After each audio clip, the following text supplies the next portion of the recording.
Hello guys, in this tutorial you will learn how we can customize and enable/disable notifications in your account on Lucidchart in 2026. So let us guide you through this. So guys, let's assume you would like to disable, I don't know, email notification, for example, you receive here from Lucidchart whenever someone makes a change or an edit to your diagrams and documents, like a co-editor, or when a collaboration invitation has been accepted, or you have been invited to a document or to a project.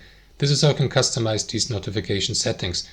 Log into your Lucidchart account, click into your profile icon in the top right and select account settings.